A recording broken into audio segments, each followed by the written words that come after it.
बिस्मिल्लाहिर्रहमानिर्रहीम। Doctor Asif Maqsood Butt, founder president राबीदीन community awareness program, आपकी खिदमत में हाजिर हूँ। रब इश्रह ली सदरी वयस्सिर ली अमरी वहलुल उक़दतम मिन लिसानी यफ़क़हू क़ौली। एक नए अज़म के साथ, एक नए प्रोग्राम के साथ आपकी सोचों को, आपकी उमंगों को जगाने के लिए और इस मुल्क में एक नई उम्मीद और नया पाकिस्तान के अज़म को रोशन करने के लिए आपके साथ हाजिर हैं। नाज़रीन, जैसा कि आप जानते हैं कि 70 सालों के अंदर यहाँ पाकिस्तान के अंदर मुख्तलिफ वाक़यात रूनुमा हुए, मुख्तलिफ वबाएँ रूनुमा हुई। यहाँ पे ज़ल्ज़ला की सूरत हाल से निपटा जा रहा था और फिर गाहे बगाहे जैसे कि हेल्थ क्राइसिस के ऊपर भी काफ़ी सारी प्रॉब्लम्स आई, डेंगू की वबा फूटी।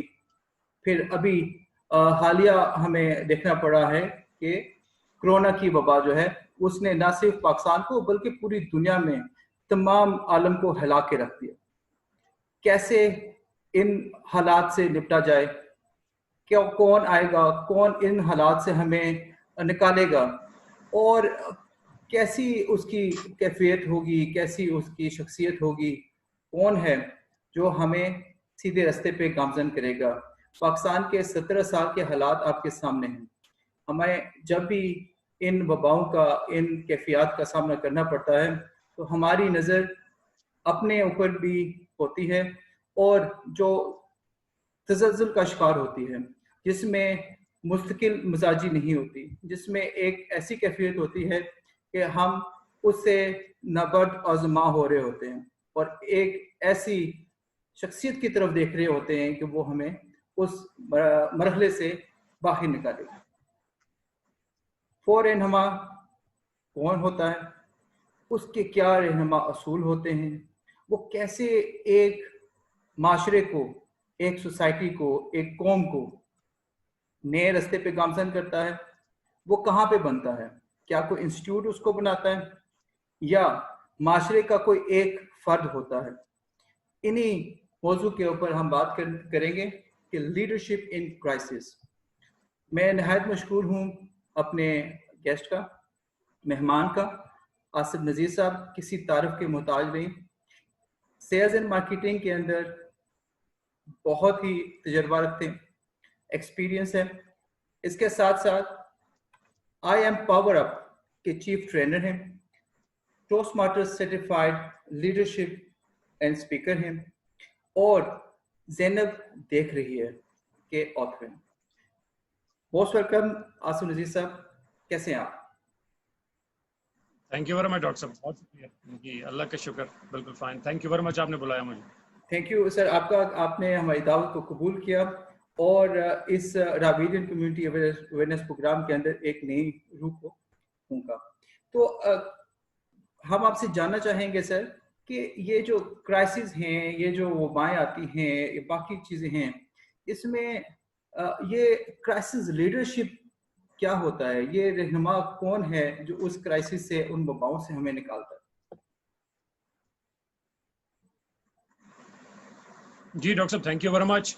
पहले तो मैं I would like to appreciate कि आपने एक बड़ा ज़बरदस्त टॉपिक जो है वो उसको पिक किया, क्योंकि पाकिस्तान जो है वो हमेशा से क्राइसिस की लपेट में रहा है और चाहे वो जो है वो नेचुरल डिजास्टर्स हों, कैटास्ट्रोफीज हों, या चाहे वो टेररिज्म की फॉर्म में हो, या चाहे वो फाइनेंशियल इश्यूज हों हमारे, या क्रॉस द बॉर्डर हमारे मामलात हों, तो क्राइसिस जो है वो हमेशा जो है वो पाकिस्तान के ऊपर मंडलाते रहे हैं डिफरेंट फॉर्म्स के अंदर। डॉक्टर साहब, क्राइसिस जो है वो यूजुअली दो तरह के होते हैं। एक तो वो है कि जो लाइक फ्लड पाकिस्तान में हर साल आता है, ठीक है, रेनी सीजन होगा फॉलोड बाय फ्लड, हर साल आएगा। और कुछ जो है वो और कुछ जो है वो नई चीजें जो है वो नॉवल चीजें होती हैं जो कि ह्यूमैनिटी एक्सपीरियंस करती है फॉर द फर्स्ट टाइम। तो ये दोनों तरह के जो क्राइसिस हैं उसमें डेफिनेटली जो लीडर्स हैं, जो लीडर्स का रिस्पॉन्स है, वो सबसे इंपॉर्टेंट चीज होती है कि लीडर्स कैसे रिस्पॉन्ड करते हैं।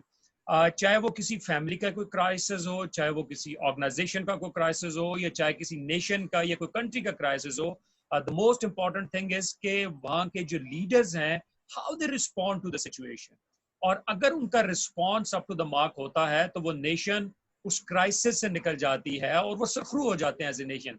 लेकिन अगर उनका रिस्पॉन्स एप्रोप्रिएट नहीं होता, वो रिस्पॉन्ड नहीं करते, रादर वो रिएक्ट करते हैं टू दैट पर्टिकुलर सिचुएशन, तो फिर चीजें जो है वो उनके कंट्रोल से बाहर हो जाती हैं। So the difference between, primarily a difference between a good leader and a bad leader or an average leader is कि जो अच्छे लीडर्स होते हैं वो क्राइसिस की सिचुएशन में बड़ा अच्छा परफॉर्म करते हैं, वो क्राइसिस में उनका जो रिस्पॉन्स है वो बड़ा अप टू द मार्क होता है। अब चूंकि we are cricket loving nation, तो हम एक बड़ी जो जबरदस्त टर्मिनोलॉजी हम अक्सर यूज करते हैं, बड़ा फ्रीक्वेंटली यूज करते हैं कि बड़ी कैप्टन नॉक खेली है जी, that was a captain's knock, उन्होंने बड़ा जबरदस्त परफॉर्म किया है अंडर प्रेशर।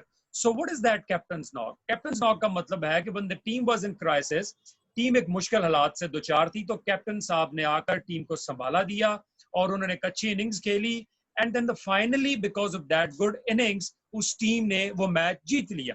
सो ये होती है कैप्टन इनिंग। तो इसी तरह से क्राइसिस के अंदर भी जो लीडर्स का रिस्पॉन्स होता है वो बड़ा मैटर करता है।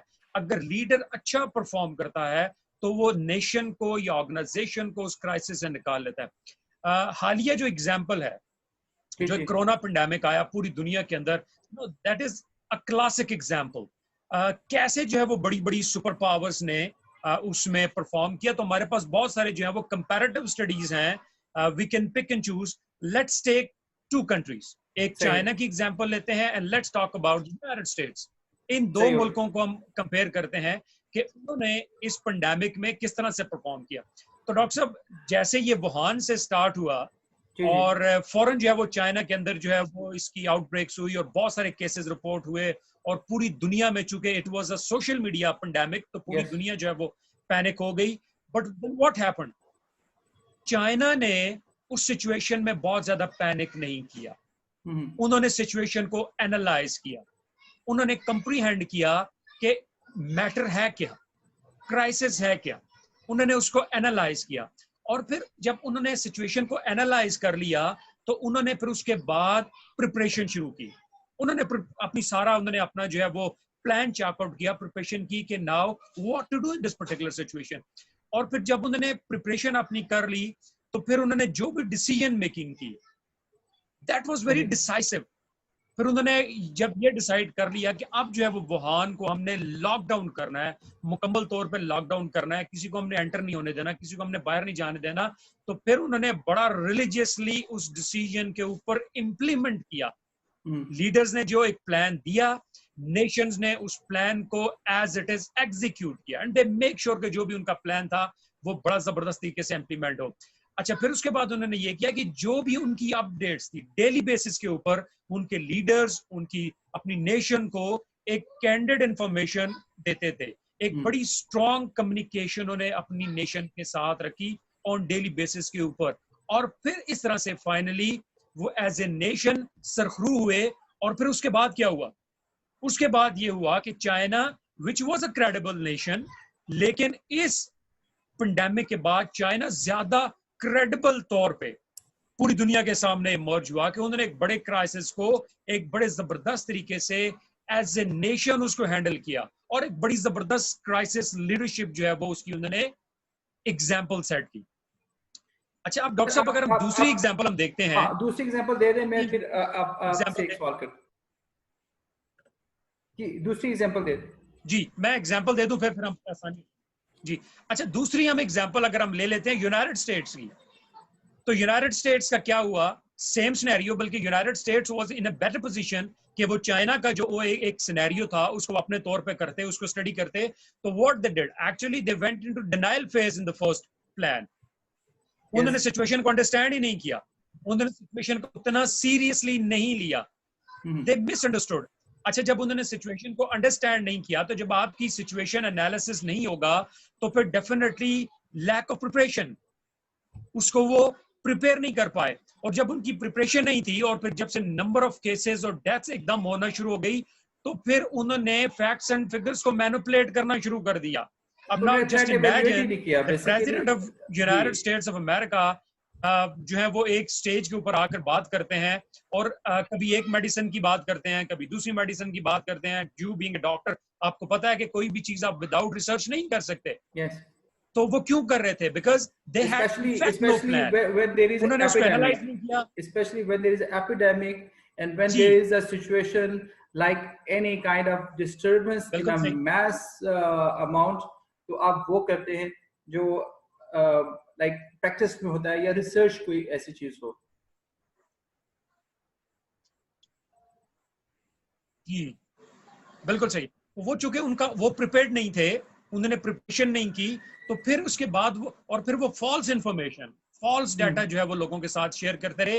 And then at the end, contrary to China, जो कि इस जो है वो इस पेंडेमिक के बाद ज्यादा बेहतर और क्रेडिबल नेशन के तौर पे सामने आया, जो अमेरिकन जो है वो क्रेडिबिलिटी वो बड़े बुरे तरीके से हिट हुई, क्योंकि वो इस सारे क्राइसिस को जो है वो मैनेज नहीं कर पाए और उनकी जो लीडरशिप थी वो इस क्राइसिस को हैंडल नहीं कर पाए। So doctor, the point is कि किसी भी लीडरशिप के लिए जो क्राइसिस को हैंडल करना है वो that is real the test of the metals, कि वो कैसे क्राइसिस में हैंडल करते हैं। When everything is going fine, जब हालात बड़े अच्छे हैं, इकोनॉमी इज गुड, चीजें बड़ी अच्छी हो रही हैं, तो फिर तो एक एवरेज लीडर भी बहुत अच्छा परफॉर्म कर लेते हैं।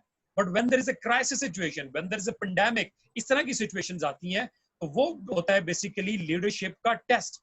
उसमें हमने कंपेयर किया कि कैसे दो नेशन जिनके पास रिसोर्सेज भी थे, despite of all the resources, the man power and everything, वो एक नेशन ने बड़ा अच्छा परफॉर्म किया और एक नेशन की जो लीडरशिप है वो इस पर्टिकुलर इशू और क्राइसिस के अंदर, मेरी एनालिसिस के अंदर, दे वर फेल बैडली। ओके, बात सर मुझे ये बताइएगा कि आप कंपेयर कर रहे हैं दोनों ममालिक को, चाइना एंड यूएस से। आप पाकिस्तान का हालात मद्देनजर रखते हुए आप बताइएगा कौन सी ऐसे फैक्टर्स हैं, कौन से ऐसे अनासर हैं जो हमारी जो पुरएतमादी है यानी क्रेडिबिलिटी है उसके ऊपर असरअंदाज होते हैं, और एक लीडरशिप को उन अनासर को भूलना नहीं चाहिए। डॉक्टर साहब, बड़ी इंपॉर्टेंट चीज ये है, लेकिन जिस तरह से हमने पहले भी एग्जांपल दी कि चाइना के अंदर जो है वो जिस तरह से उनकी गवर्नमेंट ने, जिस तरह से लीडरशिप ने जो मैसेज दिया, दैट वाज 100% एग्जीक्यूटेड और उसी स्पिरिट के साथ जो है वो एग्जीक्यूट हुआ। अच्छा, अब इसमें credibility is the important thing. इसमें बेसिकली जो लीडर की क्रेडिबिलिटी है वो बड़ा मैटर करती है। देखिए, लीडर के लिए डॉक्टर साहब दो चीजें होती हैं। हम कहते हैं कि लीडरशिप के लिए कौन से असूल हैं सर, ये बता दें। देखिए, मैं वही कह रहा हूं कि लीडरशिप के लिए हम बात करते हैं कि 2 C's are very important. 2 C's, one is character and the second one is competence। अच्छा, अब जहां पे करेक्टर की बात आती है तो वहां पे आपकी चीजें आती हैं कि आपकी इंटेग्रिटी कितनी है, आपकी क्रेडिबिलिटी कितनी है, आप लोगों की कितनी केयर करते हैं, आप कितने ट्रस्ट वर्दी हैं एज ए लीडर। अच्छा, अब ये चीजें जब किसी भी लीडर के अंदर होंगी तो वो उसकी एक्सेप्टेंस लोगों के अंदर बहुत बेहतर होगी। लेकिन अगर आपके अंदर ये चीजें नहीं है एज ए लीडर, तो फिर आपकी एक्सेप्टेंस एज ए लीडर बहुत कंप्रोमाइज होती है, which is the case in Pakistan. Unfortunately हमारे यहाँ बहुत कम ऐसे लीडर होते हैं कि जिनकी क्रेडिबिलिटी, जिनका करेक्टर जो है वो इतना अनबाइस्ड है कि अक्रॉस द नेशन उसकी एक्सेप्टेबिलिटी बहुत अच्छी हो। तो this is the factor actually कि हमारी जो लीडर्स की क्रेडिबिलिटी जो है वो कंप्रोमाइज होती है, उनका कैरेक्टर कंप्रोमाइज होता है और उस वजह से उनकी नेशन के अंदर उनकी एक्सेप्टेंस बहुत अच्छी नहीं होती। सो जो दूसरा सी हम बात करते हैं along with character, that is the competence. वो ये है कि आपकी जो आप काम कर रहे हैं, for example if you are leader as the prime minister of Pakistan, तो आपको वो काम कितना अच्छा आता है, आपकी अंडरस्टैंडिंग कितनी अच्छी है, पाकिस्तान के पॉलिटिकल प्रोसेस को, पाकिस्तान के डिसीजन मेकिंग प्रोसेस को कितना बेहतर तरीके से समझते हैं, and how better you can deliver. तो ये दोनों सीज जब पूरे होते हैं, when the character is there leader के अंदर और फिर जो कॉम्पिटेंस होती है, तो ये दोनों चीजें मिलके एक लीडर को बनाती हैं। और अगर किसी भी लीडर में लेट्स सपोज कैरेक्टर है और उसका कॉम्पिटेंस नहीं है, तो वो अपना काम कभी अच्छे तरीके से नहीं कर पाएगा, तो वो इन द लॉन्ग रन अपना इंप्रेशन लूज कर जाएगा। सिमिलरली डज नॉट मैटर कि आप कितने कॉम्पिटेंट है एज ए लीडर, लेकिन अगर आपका कैरेक्टर नहीं है, आपकी क्रेडिबिलिटी नहीं है, तो आपकी एक्सेप्टेंस डेवलप नहीं हो सकती। तो फिर जब हम क्राइसिस की बात करते हैं तो आपकी जब लीडर की एक्सेप्टेंस नहीं होती, लीडर का ट्रस्ट नहीं होता लोगों में, तो अल्टीमेटली फिर लोग उनको फॉलो नहीं करते। और स्पेशली इस तरह के सिचुएशंस के अंदर फिर अब जिस तरह हमने पाकिस्तान के अंदर देखा कि दो के भी क्लेम कि हमने पाकिस्तान में इस कोरोना पेंडेमिक ने बड़ा अच्छा परफॉर्म किया हमने, लेकिन I won't rate it that good. हमने जब हमने लॉकडाउन करना था हमने लॉकडाउन नहीं किया, जब हमने लॉकडाउन किया लोगों ने उसको रिस्पॉन्ड नहीं किया, कभी हमने स्मार्ट लॉकडाउन किया। हवाले से तो हम जानते हैं कि वो तो आपकी ग्रूमिंग और आपकी ट्रेनिंग एंड देन एक पूरा मरहला है, एक नशोनुमा का, एक ग्रोथ का मरहला है जो आपको बिल्डअप होता है, और आप उसका जो आउटकम है वो आपका एक किरदार माशरे के सामने, उस इलाके के सामने उभर के आता है।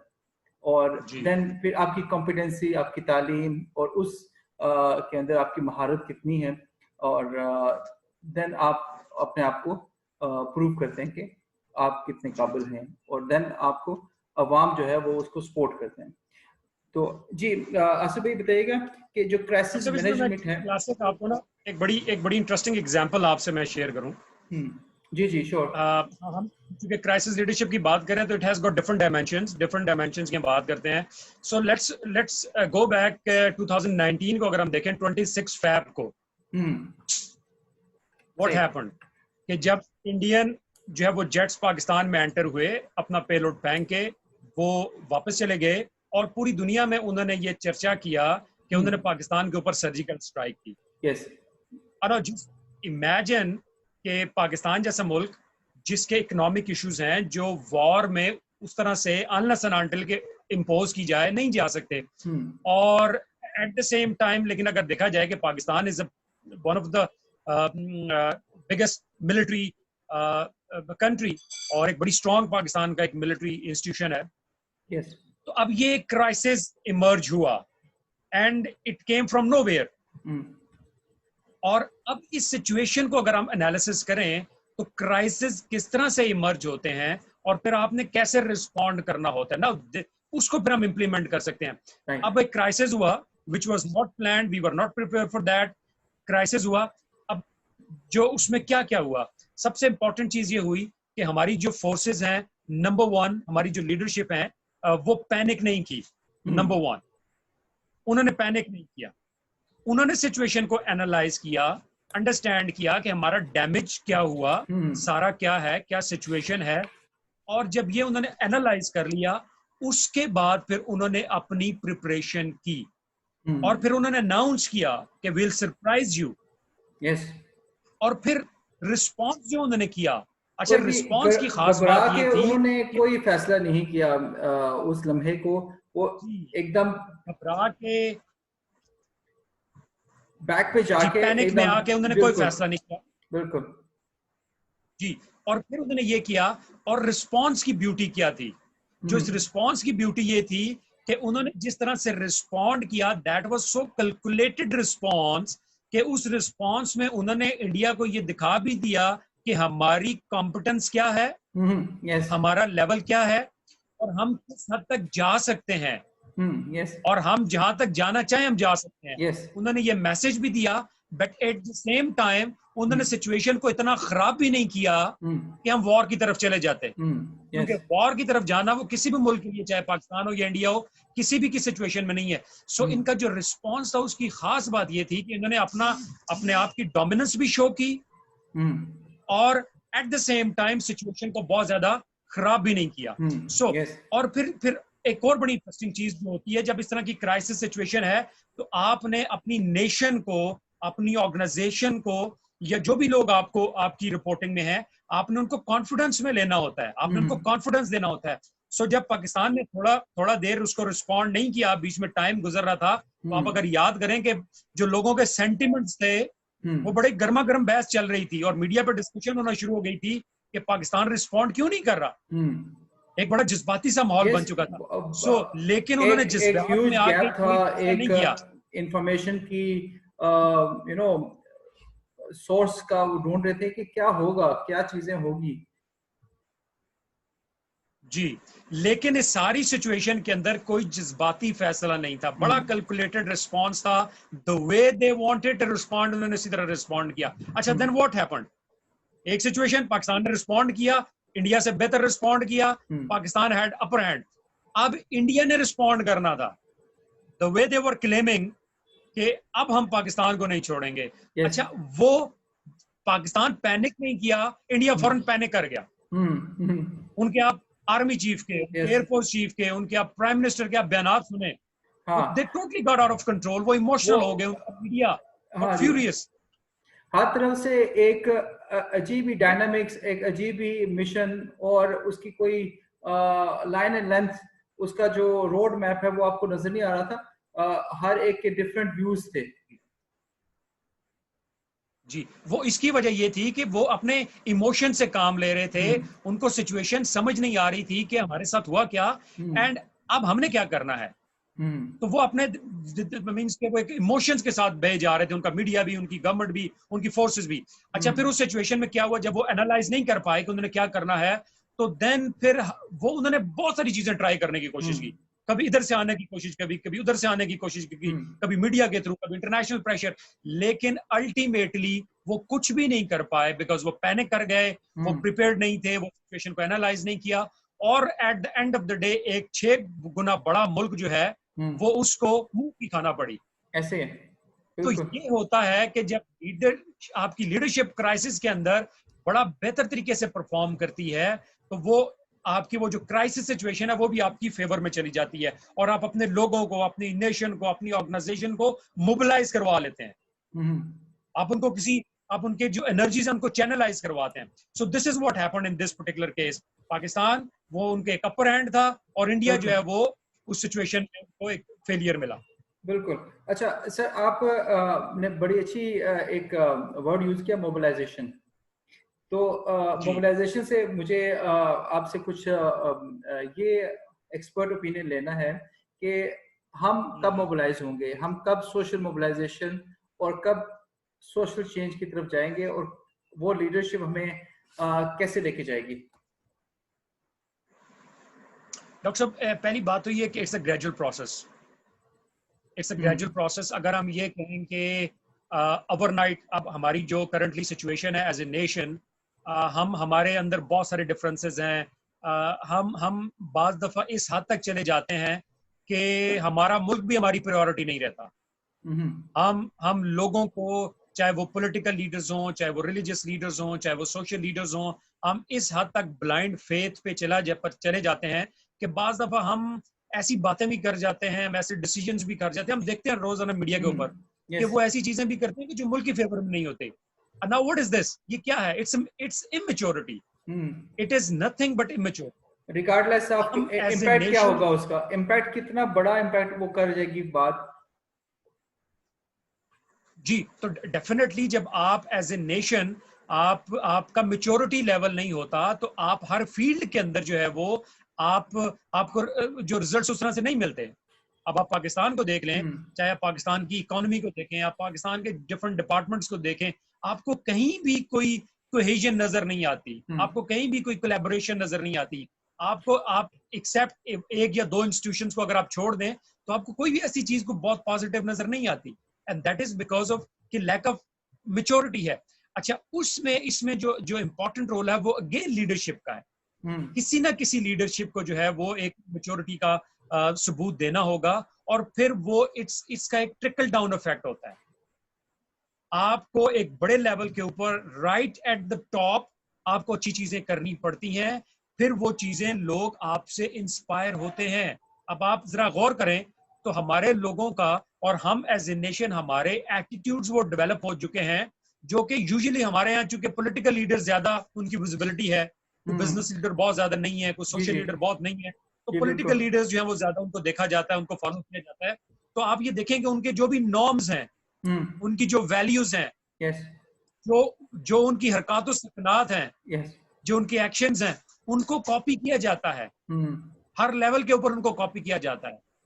तो सेम इज द केस, अगर वो अच्छी चीजें करेंगे तो लोग उनको कॉपी करेंगे, अगर वो अच्छी चीजें नहीं करेंगे, उनके आपस में इसी तरह के उनके नेशनल लेवल पे भी उनके अपने जो पर्सनल इंटरेस्ट हैं वो उनकी प्रायोरिटी होगी, तो डेफिनेटली लोगों के अंदर भी वही चीजें आएंगी।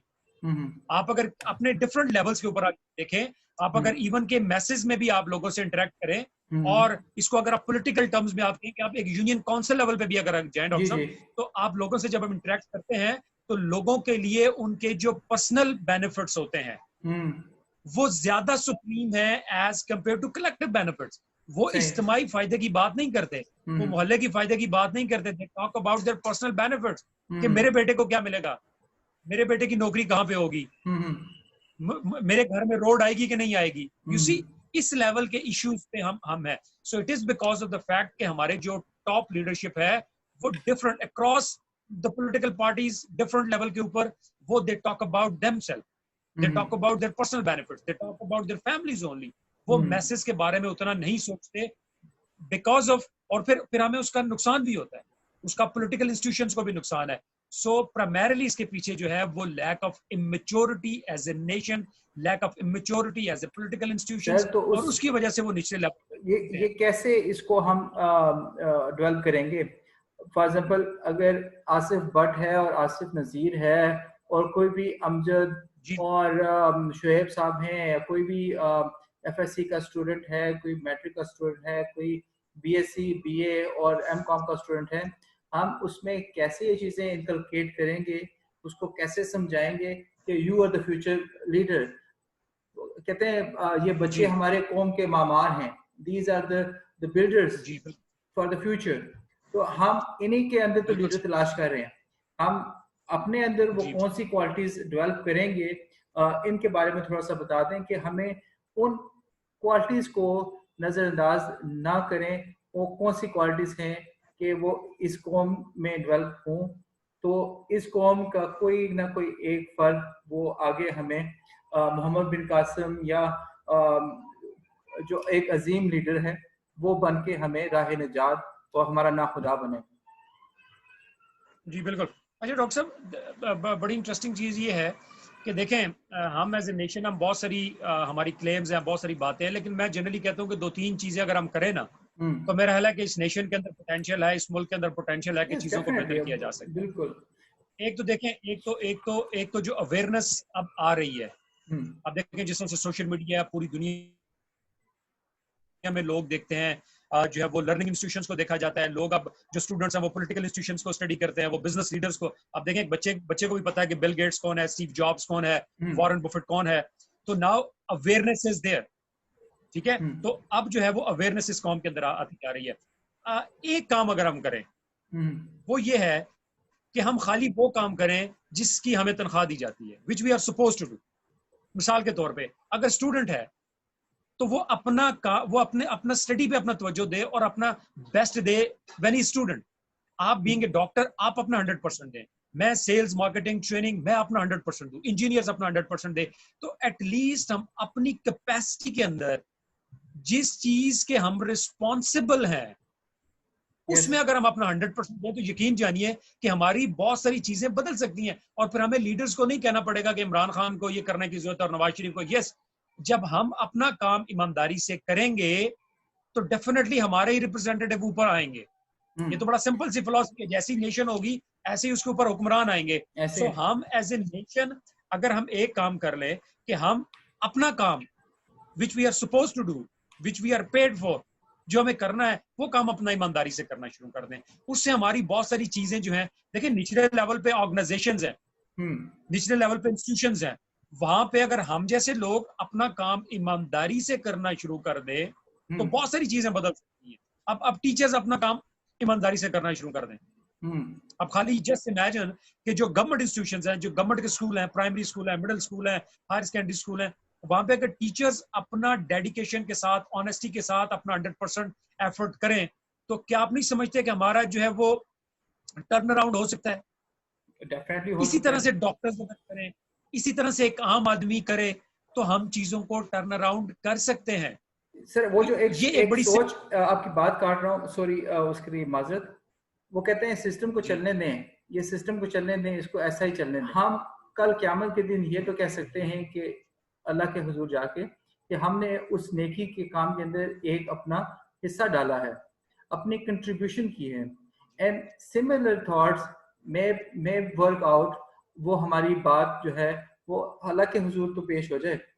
और दूसरा है इस माशरे के अंदर जब ये छोटे छोटे छोटे स्टेप्स होंगे, ये स्मॉल स्टेप्स होंगे और हम एक ही डायमेंशन में, एक ही डायरेक्शन के ऊपर और कंटिन्यूसली एफर्ट्स करेंगे तो इंशाल्लाह there will be a positive change.